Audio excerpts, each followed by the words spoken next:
जय श्री सीताराम। श्री रामचरितमानस किष्किंधा कांड दोहा संख्या 25 से आगे। यहाँ विचार ही कपि मन माही, बीती अवधि काज कछु नाही। सब मिल कहीं परस्पर बाता, बिन सुध ले करब का भ्राता। यहाँ वानरगण मन में विचार कर रहे हैं कि अवधि तो बीत गई पर काम कुछ न हुआ।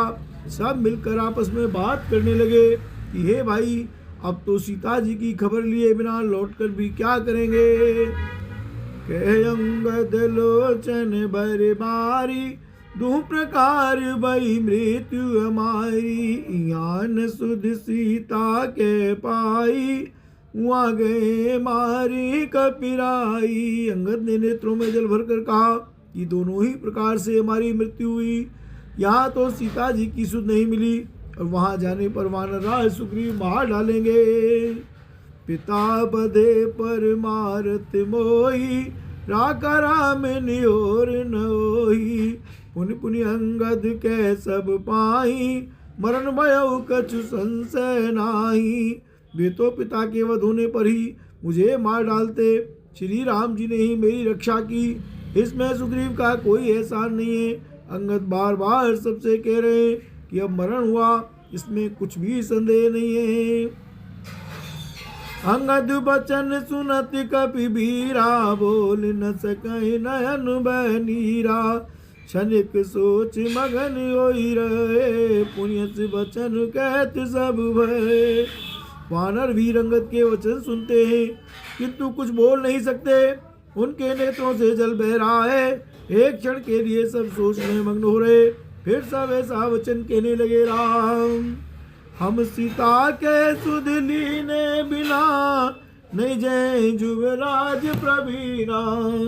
हस के लवन सिंधु तट जाई, बैठे कपि सब दर्भ डसाई। राम हे सुयोग युवराज, हम लोग सीता की खोज लिए बिना नहीं लौटेंगे। ऐसा कहकर लवण सागर के तट पर जाकर सब वानर पुष्प बिछाकर बैठ गए। राम जामवंत अंगद दुख देखी, कई कथा उपदेश विषय की। तात राम कहु नर जन मानो, निर्गुण ब्रह्म अजित अजि जानो।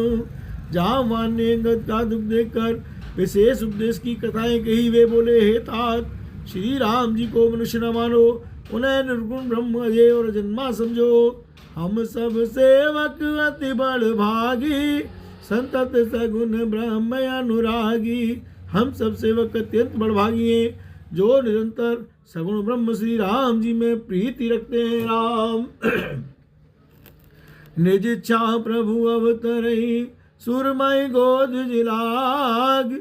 सगुन उपासक संग तेरे, मोक्ष सब त्याग। सीताराम देवता पृथ्वी गौ और ब्राह्मणों के लिए प्रभु अपनी इच्छा से किसी कर्म बंधन से नहीं अवतार लेते हैं।